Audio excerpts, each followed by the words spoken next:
warahmatullahi wabarakatuh. Halo semuanya, kita dari kelas AB 4808 kelompok 4. Di video kali ini kita bakal ngebahas gimana sih penerapan Good Corporate Governance atau GCG di PT Goto.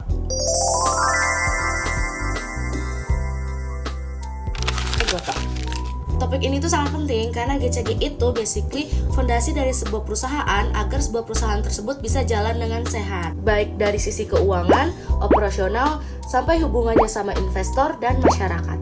Dan karena Goto itu perusahaan besar yang bergerak di bidang teknologi dan memiliki ekosistem yang cukup kompleks, maka penerapan GCG di mereka ini bakal menjadi topik yang menarik untuk kita bahas. Jadi, yuk kita langsung masuk ke penjelasannya. Pertama-tama kita bahas dulu konteksnya. Jadi GCG itu intinya aturan dan prinsip biar perusahaan bisa dijalankan secara transparan, bertanggung jawab, dan akuntabel. Jadi bukan cuma soal untung atau rugi, tapi gimana cara perusahaan untuk memutuskan sesuatu, mempertanggungjawabkannya, dan menjalankan operasional yang etis. Nah, untuk perusahaan publik seperti Goto ini, penerapan GCG itu jadi 2 kali lebih penting. Karena selain mengurus operasional yang sangat besar, mereka juga harus menjaga kepercayaan investor, partner bisnis, pengguna, hingga masyarakat. Sebagai perusahaan teknologi dengan ekosistem Gojek, Tokopedia, dan layanan digital lainnya, mereka punya tantangan skala bisnis yang luas, banyak stakeholder, dan perubahan pasar yang cepat. Jadi penerapan GCG di Goto ini bisa nunjukin seberapa siap mereka buat bertahan dan berkembang di lingkungan bisnis modern yang dinamis. Oke, sekarang masuk ke definisi Good Corporate Governance. Menurut Otoritas Jasa Keuangan atau bisa disingkat dengan OJK, prinsip etika, integritas, dan kepatuhan untuk menciptakan nilai jangka panjang. Sementara menurut OECD, Good Corporate Governance meningkatkan investasi, efisiensi, dan stabilitas ekonomi.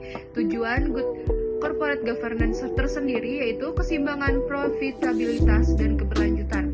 Oke, sekarang masuk ke prinsip-prinsip Good Corporate Governance.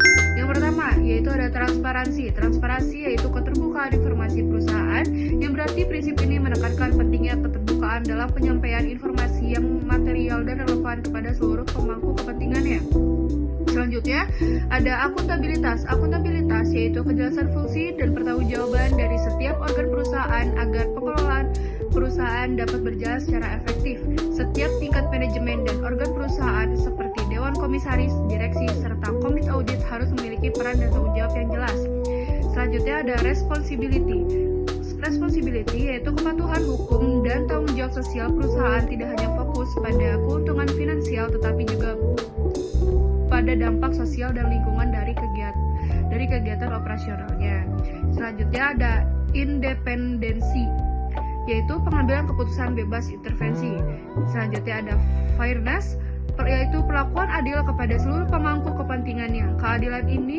Keadilan di sini mencakup penghormatan terhadap hak-hak masing-masing pihak serta pemberian kesempatan yang sama untuk berpartisipasi dan mendapatkan manfaat dari kegiatan perusahaan. Oke, selanjutnya kita masuk ke profil PT Goto Gojek Tokopedia. PT Goto terbentuk melalui merger antara Gojek dan Tokopedia pada tahun 2021 dan resmi melantai di Bursa Efek Indonesia pada 11 April 2022. Perusahaan ini memiliki 3 pilar bisnis utama, yaitu layanan on-demand melalui Gojek, e-commerce melalui Tokopedia, serta layanan keuangan digital melalui GoPay, Mitrans, dan Moka. Visinya yaitu membangun ekosistem digital untuk kemajuan Indonesia. Kita lanjut ke struktur tata kelola PT Goto. Di Goto, struktur tata kelola terdiri dari beberapa organ utama, yaitu berperan dalam pengawasan, pengambilan keputusan, dan pelaksanaan operasional perusahaan, yaitu RUPS, pemegang kekuasaan tertinggi dan pengambilan keputusan utama perusahaan. Yang kedua, Dewan Komisaris, mengawasi dan memberi nasihat termasuk komisaris independen. Terus selanjutnya ada komisi pendukung. Ada 3 yaitu komite audit, komite nominasi dan remunerasi, dan selanjutnya ada komite tata kelola dan risiko.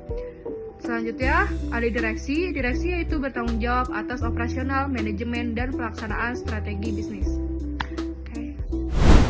Oke, Oke, selanjutnya ada penerapan GCG di PT Gotoh, yaitu ada transparansi, dan di transparansi ada laporan tahunan, laporan keberlanjutan, dan earning presentation. Dan di akuntabilitas ada KPI jelas, audit internal dan eksternal. Dan di responsibility ada kepatuhan hukum, perlindungan data. Dan di independensi ada komisaris independen dan kebijakan konflik of interest.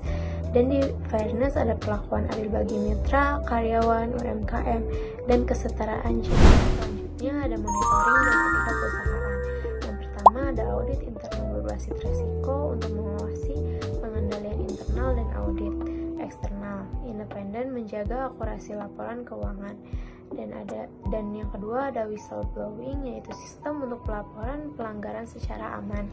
Yang ketiga ada kode etik integritas, anti fraud, anti gratifikasi, dan perlindungan data.